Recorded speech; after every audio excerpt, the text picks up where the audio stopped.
السلام علیکم ورحمۃ اللہ۔ معزز سامعین، جیسا کہ آپ کو معلوم ہے آج جمعہ کا دن ہے، اور جمعہ کا دن اللہ رب العالمین کے نزدیک سب سے بہترین دن ہے۔ اس دن اللہ کے نبی کریم صلی اللہ علیہ وسلم نے فرمایا کہ ایک گھڑی ایسی ہے، اگر بندہ اس میں کوئی دعا مانگے تو اللہ تعالیٰ اس کو رد نہیں کرتا۔ وہ گھڑی عصر اور مغرب کے درمیان ہے۔ تو ہمیں چاہیے کہ اس دن ہم زیادہ سے زیادہ اللہ تعالیٰ کا ذکر و اذکار کریں، کیونکہ حدیث میں آتا ہے اس دن نبی پہ درود پڑھنا بہت زیادہ فضیلت کا کام ہے۔ اس دن کے درود نبی کریم صلی اللہ علیہ وسلم کو پہنچائے جاتے ہیں۔ تو اللہ تعالیٰ نے بھی فرمایا کہ جمعہ کے دن تم کثرت کے ساتھ درود پڑھا کرو۔ تو ہمیں چاہیے کہ ہم کثرت کے ساتھ درود پڑھیں اور لا الہ الا اللہ محمد رسول اللہ صلی اللہ علیہ وسلم بار بار پڑھیں۔ آپ تمام کو معلوم ہے کہ اللہ رب العالمین نے تمام لوگوں کو جن کو بھی دنیا میں بھیجا اس کا ایک مقصد تھا۔ جو ہی ہمیں دنیا میں نہیں بھیجا، یہ اتنا بڑا آسمان، اتنی بڑی زمین، یہ سورج و چاند، یہ تمام چیزیں رب نے بے مقصد نہیں پیدا کی۔ ان کا ایک مقصد تھا کہ میں اشرف المخلوقات اس دنیا میں بھیجوں گا، ایک مخلوق بھیجوں گا جو میری حکموں پہ چلے گی، جو میری اطاعت و فرما برداری کرے گی۔ تو ہمارے اوپر لازم ہے کہ ہم ہر حال میں اپنے رب کے سامنے عبادت کرتے رہیں، اپنے رب کے سامنے جھکتے رہیں، اپنے رب سے لو لگائے رکھیں، نمازیں پڑھیں، روزے رکھیں، ذکر و اذکار کرتے رہیں۔ اللہ تعالیٰ قرآن پاک میں ارشاد فرماتا ہے وَمَا خَلَقْتُ الْجِنَّ وَالْإِنسَ إِلَّا لِيَعْبُدُونَ، کہ ہم نے انسان اور جنات کو اپنی عبادت کے لیے پیدا کیا۔ اللہ پاک نے ہم کو اپنی عبادت کے لیے پیدا کیا۔ ہمیں چاہیے کہ ہم زیادہ سے زیادہ رب کی عبادت کریں۔ اللہ تعالیٰ نے سورۃ الملک کے اندر ارشاد فرمایا الذی خلق الموت والحیات لیبلوکم ایکم احسن عملا۔ اللہ وہ ہے جس نے موت دی، جس نے زندگی دی تاکہ وہ آزمائیں کہ عمل کے اعتبار سے کون سب سے بہتر ہے۔ دنیا میں آنے کا ہمارا مقصد ایک آزمائش ہے۔ ہمیں اس آزمائش میں پورا اترنا چاہیے۔ ہمیں کوشش کرنی چاہیے کہ ہم زیادہ سے زیادہ اللہ کا ذکر و اذکار کریں، ہم نمازیں پڑھیں۔ اگر ہم ایک دوسرے سے بحث کریں تو صرف اس چیز میں کریں کہ ہم زیادہ سے زیادہ عبادت کرتے رہیں۔ اللہ تعالیٰ نے فرمایا کہ میں نے انسان کو اپنی عبادت کے لیے پیدا کیا۔ ہمیں چاہیے ہم رب کی عبادت کریں، رب کے سامنے جھکیں، رب سے لو لگائیں۔ جہاں تک ہو سکے ہم اللہ تعالیٰ کی عبادت میں اپنا وقت گزاریں۔ اللہ تعالیٰ قیامت کے دن ابن آدم سے 5 سوال کرے گا، اور اللہ تعالیٰ پہلا سوال کرے گا ان عمرہ فیما افنا، کہ بندے جواب دے تو نے اپنی عمر کو کہاں فنا کیا۔ ہمیں ہر منٹ، ہر سیکنڈ، ہر گھنٹہ، ہر ہفتہ، ہر دن، ہر سال کا حساب دینا ہوگا۔ آپ مجھے بتلائیے دن و رات میں 24 گھنٹے ہوتے ہیں، ہم ان 24 گھنٹوں میں کتنی رب کی عبادت کرتے ہیں؟ ہم 1 گھنٹہ بھی رب کی عبادت نہیں کرتے۔ رب نے دن و رات میں 5 نمازیں بنائی ہیں۔ اگر ہم ہر نماز کے لیے 10 منٹ کا ٹائم دیں تب بھی ہمارے پاس 50 منٹ بنتی ہیں، 1 گھنٹہ بھی نہیں بنتا، لیکن ہمارے پاس 5 نماز پڑھنے کی فرصت نہیں ہے۔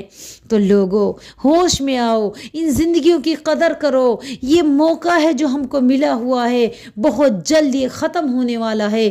ہماری زندگی کی شام ہونے والی ہے، ہم بھی قبر میں جانے والے ہیں، ہم کو بھی دفنایا جائے گا، ہم کو بھی کفن میں لپیٹا جائے گا، ہم کو بھی قبرستان لے جایا جائے گا، لیکن ہم بھول چکے ہیں اپنی حقیقت کو۔ نبی پاک صلی اللہ علیہ وسلم نے ارشاد فرمایا تم میں سب سے عقل مند ہے وہ جو اپنی موت کو، اپنے مرنے گڑنے کو نہ بھولے۔ آج ہم اپنی آخرت کو بھول بیٹھے ہیں، آج ہمیں اپنی موتوں کی پرواہ نہیں رہی، آج ہمارے دلوں سے قبر کا خوف نکل چکا ہے، میدان محشر کی سختی ہمارے دلوں سے غائب ہو چکی ہے۔ مسلمانوں سوچو، رب نے جس مقصد کے لیے بھیجا اس مقصد کو پورا کرو۔ ہمیں پوری زندگی کا حساب دینا ہوگا۔ اللہ تعالیٰ نے فرما دیا انا علیکم لحافظین کرامن کاتبین، حفاظت کرنے والے فرشتے کرامن کاتبین تمہارے کاندھوں پہ موجود ہیں۔ تم جو بھی عمل کرتے ہو یہ فرشتے اس کو لکھ لیتے ہیں، تو ہمارا نامہ اعمال لکھا جا رہا ہے، ہمارے گناہ بھی نوٹ کیے جا رہے ہیں، ہماری نیکیاں بھی نوٹ کی جا رہی ہیں۔ قیامت کے دن ہمارے رجسٹر ہمارے ہاتھوں میں پکڑا دیے جائیں گے۔ رب کہے گا اقرا اقرا کتابک کفا بنفسک الیوم علیک حسیبا، اے انسان لے اپنا نامہ اعمال پڑھ لے اور فیصلہ کر تو کہاں جانے والا ہے۔ اگر نیکیاں زیادہ ہیں بندہ سمجھ جائے گا کہ میں جنتی ہوں، نیکیوں کا رجسٹر موٹا ہے، بندے کی سمجھ میں آ جائے گا کہ میں تو کامیاب ہو گیا۔ لیکن اگر برائیوں کا رجسٹر موٹا ہے تو ہم کہیں گے یا لیتنی کنت ترابا، اے کاش کہ ہم مٹی ہو جاتے، ہم باقی ہی نہ بستے۔ تو مسلمانوں اس وقت کے آنے سے پہلے تیاری کر لو، یہ وقت غنیمت ہے، رب کو راضی کر لو، رب کو منا لو، کامیاب ہو جاؤ گے۔ دنیاوی زندگی چند دنوں کی زندگی ہے، آتے ہوئے اذاں ہوئی جاتے ہوئے نماز، آتے ہوئے اذاں ہوئی جاتے ہوئے نماز، کتنا قلیل تر ہے وقت حیات۔ پیدا ہوئے کان میں اذان دی گئی اور موت آئی، نماز جنازہ پڑھا دی گئی، بس اتنا سا وقت لگتا ہے، ایسا لگے گا ابھی پیدا ہوئے تھے، ابھی نماز جنازہ پڑھا دی گئی۔ دنیا کی زندگی دھوکہ ہے، یہ ایک دل کا بہلاوا ہے، اصل زندگی تو آخرت کی زندگی ہے۔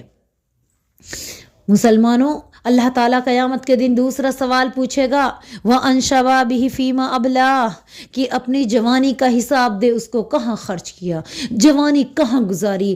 آج ہماری جوانی مستانی گزر رہی ہیں، آج ہماری جوانی دنیا داری میں گزر رہی ہیں، آج ہماری جوانی ناچ گانوں فلموں میں گزر رہی ہیں، کل حساب دینا ہوگا۔ رب کہتا ہے مجھ کو عبادتوں میں سب سے زیادہ پسندیدہ عبادت جوانی کی عبادت ہے، تو ہم اپنی عبادتوں کو جوانی میں کریں۔ اللہ پاک کو پسند ہے، اللہ کہتا ہے جس کی جوانی میری عبادت میں گزر گئی وہ بندہ قیامت کے دن جب کوئی سایہ نہ ہوگا تو میں اس کو اپنے عرش کے سائے میں جگہ دوں گا۔ اللہ اکبر!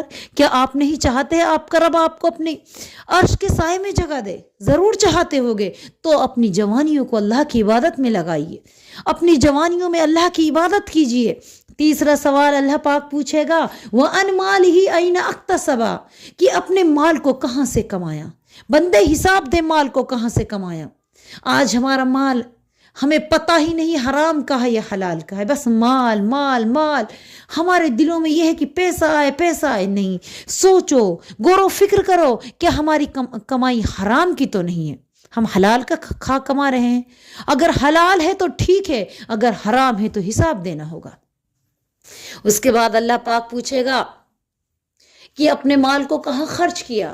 آج ہمارا مال دنیا داری، عیش پرستی، ہمارا مال ناچ گانوں میں خرچ ہو رہا ہے، تو سوچ لو کل ایک ایک پائی کا حساب دینا ہوگا۔ رب پوچھے گا میں نے تجھ کو اتنا مال دیا، بتا تو نے کہاں خرچ کیا۔ کیا جواب دو گے؟ کیا کہو گے رب کے سامنے؟ جواب دینا ہوگا، غور و فکر کرو، سوچو، رب کے سامنے ہمیں جواب دہی ہوگی، رب ہم سے ضرور پوچھے گا۔ تو ہمیں اپنے مال کو خرچ کرتے وقت بھی سوچنا چاہیے کہیں ہمارا مال غلط طریقے سے خرچ نہیں ہو رہا ہے۔ آخری سوال اللہ پاک پوچھے گا جو علم تمہارے پاس تھا اس پہ کتنا عمل کیا۔ اب بہت سارے لوگ کہتے ہیں ہمارے پاس علم نہیں ہے، ہم کیا جواب دیں گے؟ ہم کہہ دیں گے اللہ نہیں تھا علم۔ ایسا نہیں ہے، اللہ تعالیٰ نے فرما دیا، اللہ کے نبی نے ارشاد فرمایا العلم فریضۃ علی کل مسلم و مسلمۃ، علم دین کا حاصل کرنا ہر مسلمان مرد عورت پر فرض ہے۔ علم حاصل کرنا ہمارے اوپر فرض ہے اور اس پہ عمل کرنا بھی فرض ہے۔ تو علم حاصل کرو اور اس پہ عمل کرو۔ رب قیامت کے دن پوچھے گا جو علم تھا اس پہ کتنا عمل کیا۔ آج ہم جانتے ہیں حرام نہیں کھانا چاہیے، ہم جانتے ہیں کہ اگر ہم عورتیں ہیں تو ہمیں فاحشانہ لباس نہیں پہننا چاہیے، اگر ہم مرد ہیں تو اپنی نظروں کو نیچے جھکائیں، زنا سے بچیں، برائیوں سے بچیں۔ ہر چیز ہم جانتے ہیں، ہر اچھائی ہر برائی کو جانتے ہیں، چاہے ہم عالم ہوں چاہے جاہل ہوں، لیکن نہیں، پھر بھی ہم نہیں مانتے۔ کل قیامت کے دن رب کہے گا تم کو علم تھا پھر تم نے یہ کام کیا، تم کو اس چیز کا علم تھا پھر تم نے ایسا کیوں کیا؟ تو بتاؤ کیا جواب دو گے؟ تو مسلمانوں ہوش میں آؤ، اس زندگی کی قدر کر لو، یہ تھوڑا سا وقت ہمیں عبادت کے لیے ملا ہے، اس میں عبادت کر لو، رب کو راضی کر لو، انشاءاللہ تعالی دنیا آخرت میں کامیابی ملے گی۔ اگر رب ناراض رہا تو دنیا آخرت دونوں جگہ میں رسوائی کا سامنا کرنا پڑے گا۔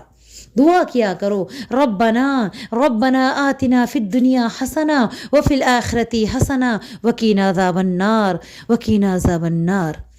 اللہ پاک سے دعا مانگا کرو، انشاءاللہ تعالی ہماری زندگی اللہ رب العالمین بہتر بنائے گا اور ہماری آخرت کو بھی بہتر کر دے گا۔ تو اب میں اپنی بات یہی ختم کرتی ہوں، آخر میں اللہ پاک سے یہی دعا کرتی ہوں کہ اللہ پاک ہم تمام کو صراط مستقیم پر گامزن کر دے، مولا کریم ہم تمام کو جنت الفردوس میں جگہ دے، الہ العالمین ہمیں قبر کے عذاب سے بچا دے، رحمان الرحیمین ہم پہ رحم فرما دے، اے اللہ تو غفور الرحیم ہمیں معاف کر دے، آمین۔ السلام علیکم ورحمۃ اللہ وبرکاتہ۔